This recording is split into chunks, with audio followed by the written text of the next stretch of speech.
have you know that it is thanks to the love and support of this community that we were able to build a village for special needs children out in Tanzania.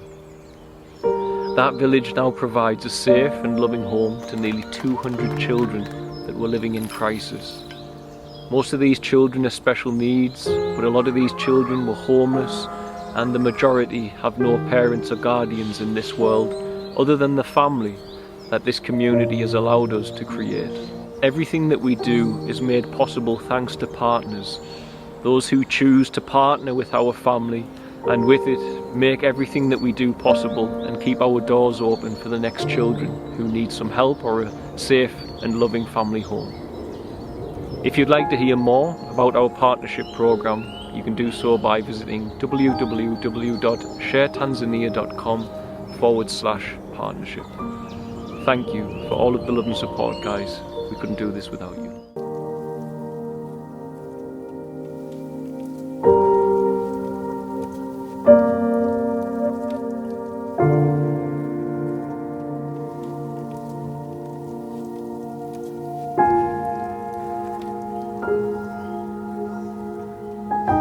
I am still here on the ground in Tanzania, and the trip has not been easy by any measure. But spiritually speaking, this makes me want to speak into a very important topic. I've noticed in my life, and I used to hold this misconception, that to be with God would mean that you live a life free of any pain and any suffering and any challenges, that you would live a life free from the opposition of darkness. For if you are in the presence of God and God is with you and his angels are with you, how can darkness be with you?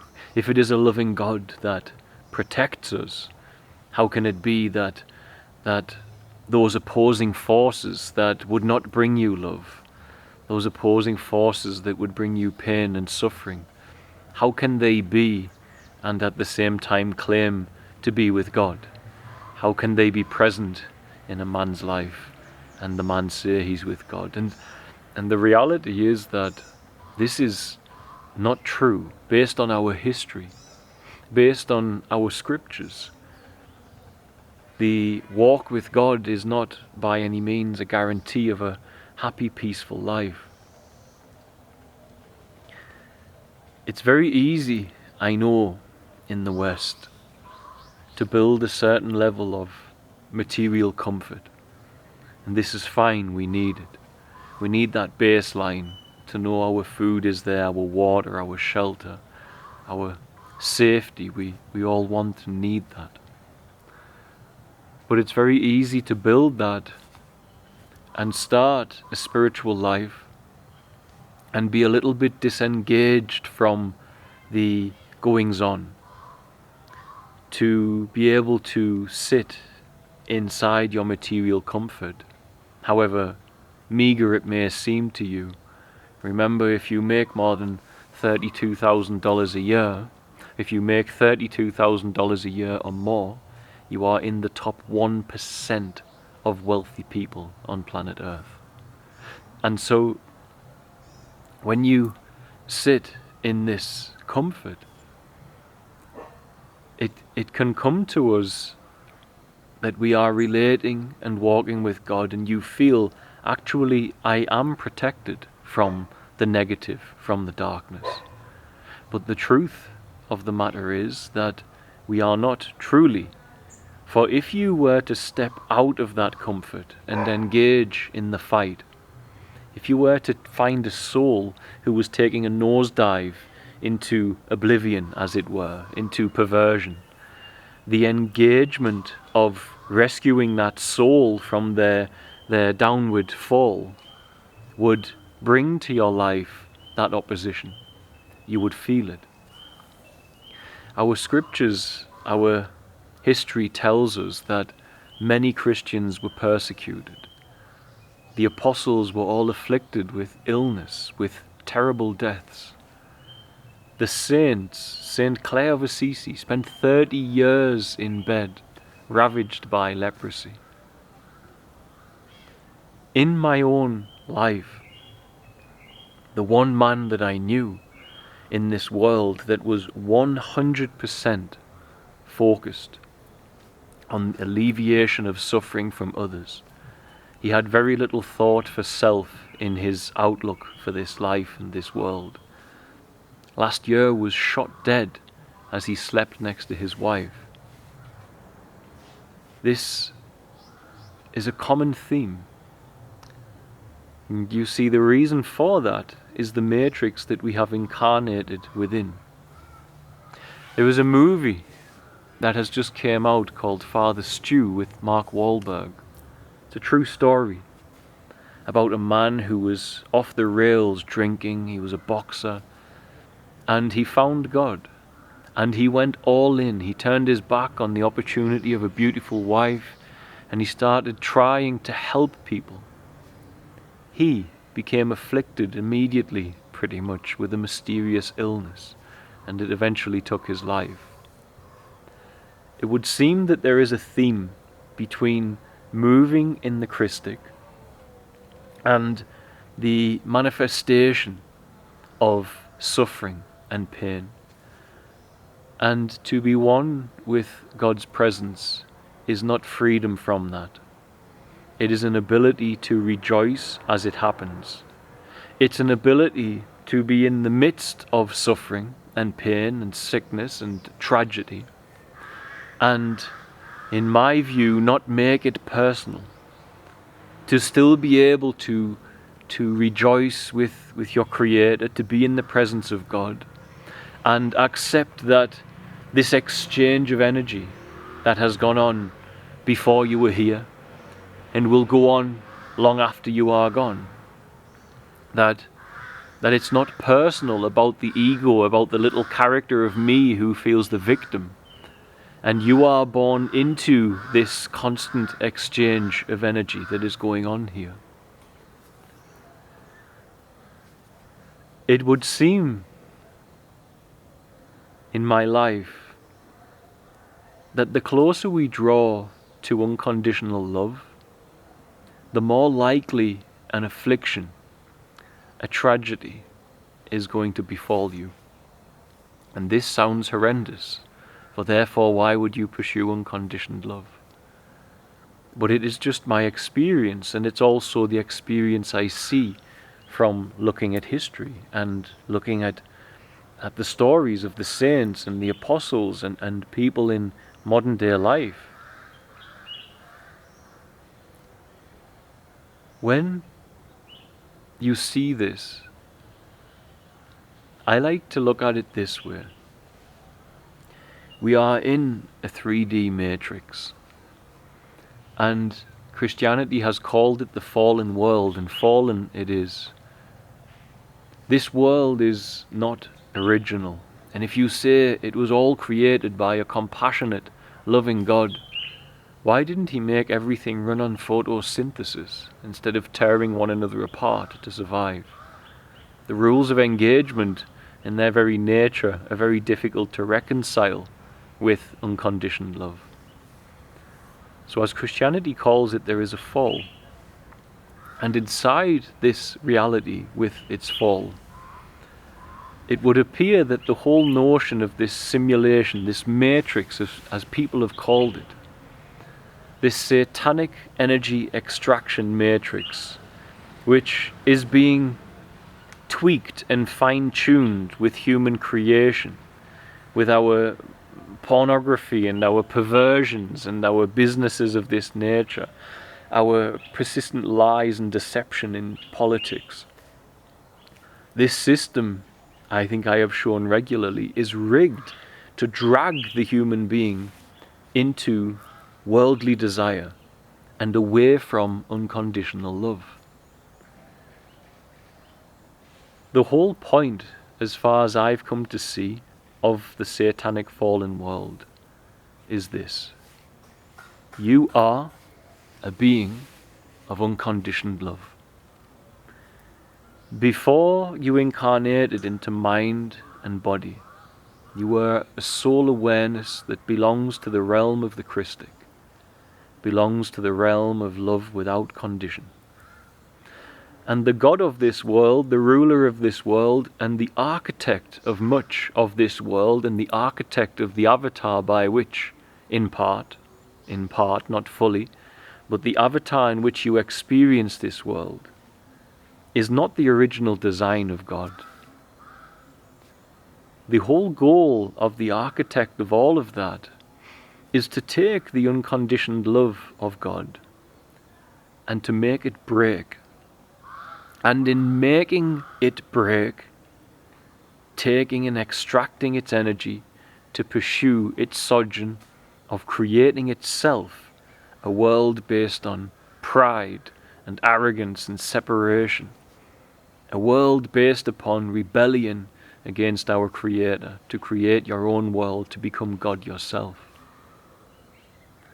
We as unconditional love are brought into this matrix, into these bodies, these avatars. And as I have a guest,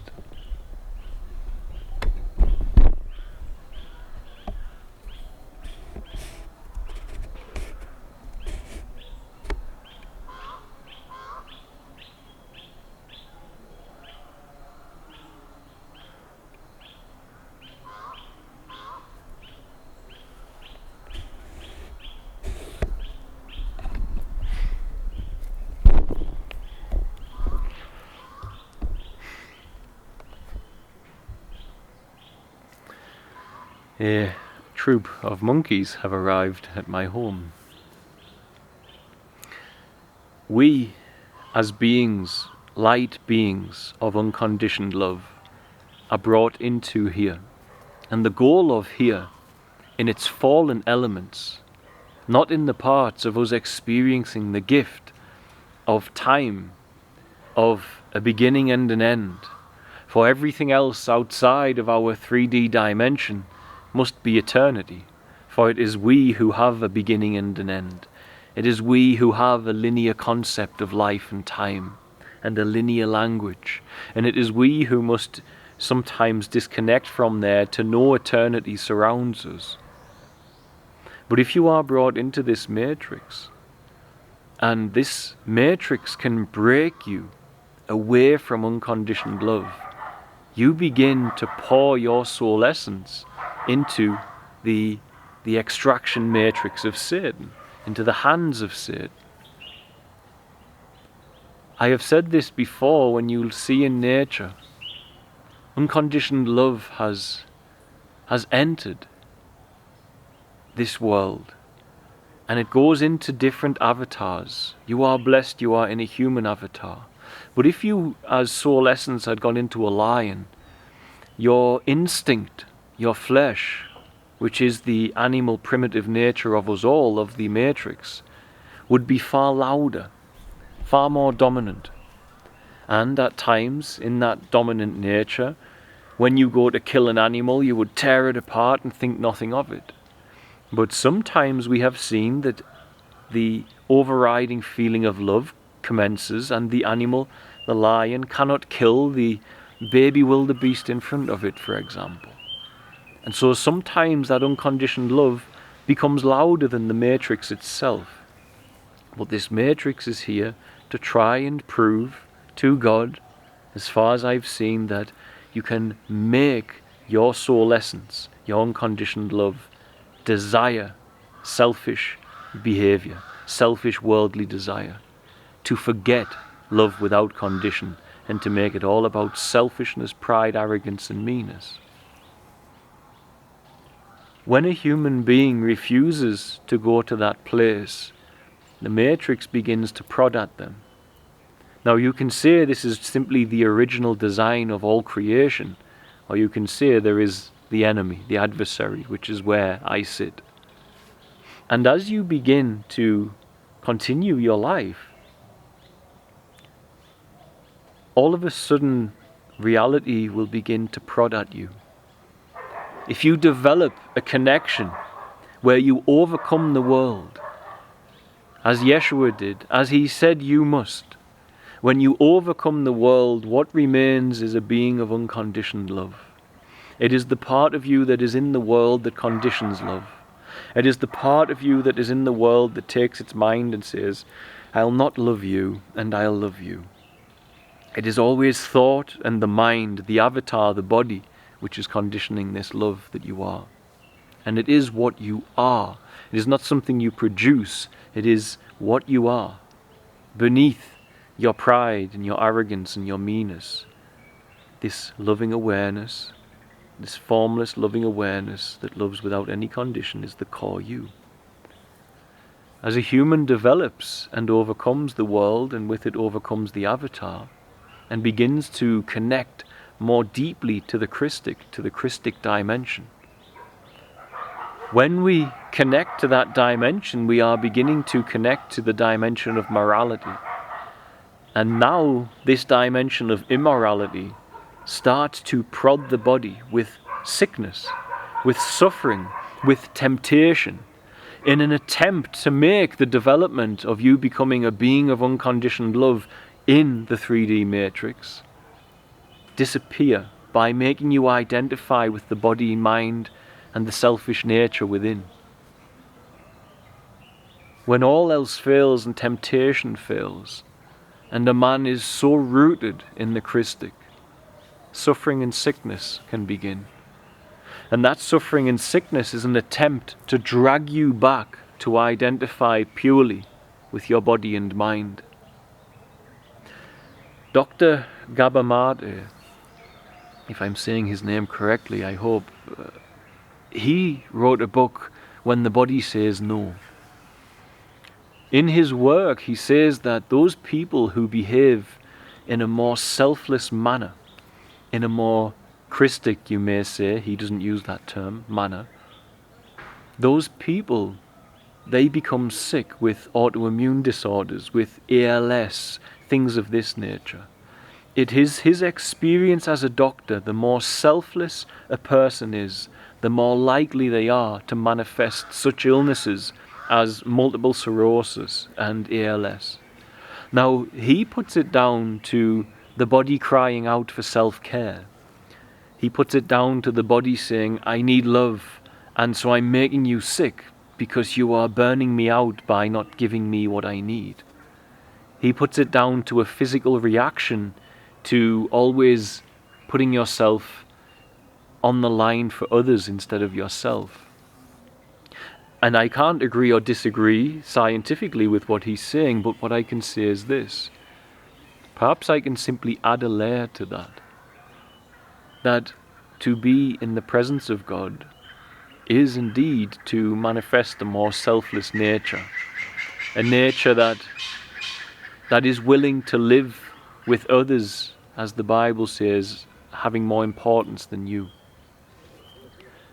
What if it's not physiological? What if he's missing the realm that we can't see, the spiritual dimension that's afflicting us all? What if that approach to life of becoming more and more selfless, of living more and more Christically to serve others, otherwise, in terms we can put it, to mimic the actions and the life of Christ? What if that alerts the 3D matrix and its masters, the fallen world and the fallen angels, that there is one here who is bringing too much of the program codes of the Christic dimension to this realm, and they are now a threat. They are now a threat to our home and the energy that we extract from the sentient life here. And so they come forward with their sickness. Not that anatomically you burn out, but that spiritually you are afflicted by the demonic for daring to anchor the Christ here too heavily. And yes, there are times where people overcome this. I have seen miraculous healings in the realm of the Christic manifest here. But what I am pointing at is, when we are in the presence of God, let us not expect it to mean an easy life, because our history, experiences of others, tells me that That is not the case. It tells me that your life will become tremendously challenging, but it is the only life worth having. For if you are not living for unconditioned love, then you are not living for your Creator. For your Creator created your soul essence. And the body and mind that we identify with is indeed from our Creator, but elements of it have fallen, meaning parts of its behavior, its technology, of its brain, etc., is not conducive of that unconditioned love. It is dragging us into a different space altogether in this realm.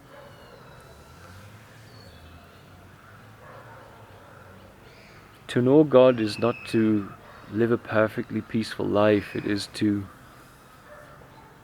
have a hiding place of absolute peace and tranquility in the middle of suffering and pain.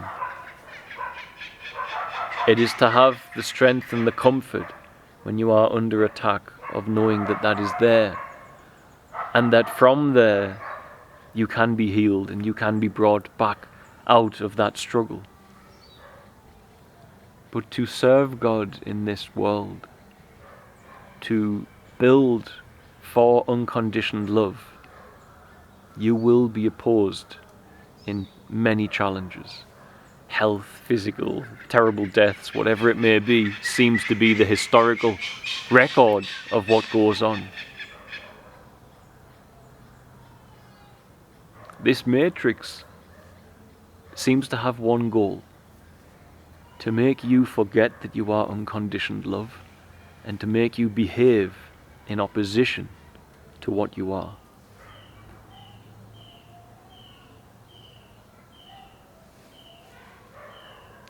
And when people become more and more Christic in their attitude, as Gabor Mate's work clearly, scientifically shows, they get sick. They suffer. And yes, Dr. Mate says it is because of a physiological reaction. But I know we wrestle not against flesh and blood, but spiritual wickedness in high places. And so I must ask, if we add another layer, is it that those that live more Christically, those that are overcoming the world and the avatar that they have been dragged into here, I love my body, I'm not against it, but the more they anchor the light of Christ here, the more this 3D reality pulls out all the stops. If temptation fails, if temptation into sin fails, if hurting people around you fails, then to make you sick may be the next step. To persecute you unjustly may be the next step of this world. To make you break, to make you forget you are unconditioned love and believe once again you are merely flesh and bone. And if all else fails, perhaps, as I perceive it in the case of my friend this time last year, he was inexplicably shot 10 times as he slept in the US, and in an area that had never had any murders for 15 years. It just so happens that the man who was helping thousands and thousands of more children than I know, that man was helping more children than anybody I know in Africa. It is a man in his church who has a psychotic break and kills him as he sleeps next to his wife. And we go around with this scientific language. We say psychotic break, but there are those who would call it a demonic takeover. And so don't lose hope, don't lose faith, but just remember, the God of this world has some power. But so long as you do not break from rejoicing and thanksgiving and stray from the path of the Christic, of being the unconditioned love that you are, then you can't lose, no matter what happens to your body, no matter what happens to your life.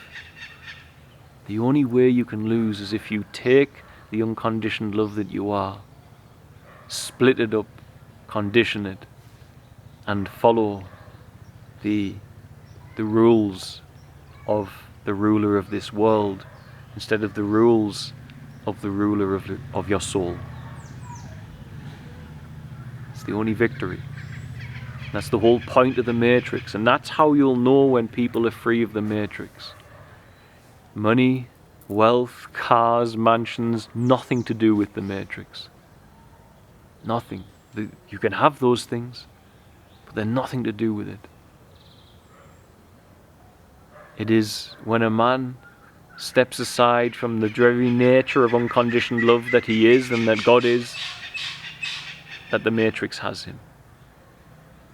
To the degree that we stop loving unconditionally is the degree that we are lost inside Satan's matrix. I will leave it there. God bless, guys. Be well. God is good. Be in His presence. It's worth it. It's truly worth it. Don't expect that just because you're in His presence you will have a life free of challenges. In my life it's been quite the opposite. But that's okay. In fact, it's the only way I can have it. God bless. Bye. I was at the hospital last night with one of the children. He went into a series of very violent seizures and just wouldn't stop. So we took him, and I was thinking about you guys. I was thinking, some of these people, they'll just be waking up now and making their breakfast completely oblivious to the fact that because in their heart they decided to reach out and share with what we're doing for these children here. I was able to have fuel in my car and to be able to drive to the hospital with money for the bills to make sure that Joshua could get the treatment to put a stop to his seizures. Without intervention, he would have seizured possibly until death or until irreparable brain damage last night. And this place only exists because of you guys, and you have no idea what you've just done. At every given moment, I can't share what is happening, but every given moment, when you share with us, you're the one healing them. So I was thinking while I was driving, while you're sleeping in your bed, or going about your daily work, oblivious to the idea that you're saving a child's life here. It's pretty amazing. God bless.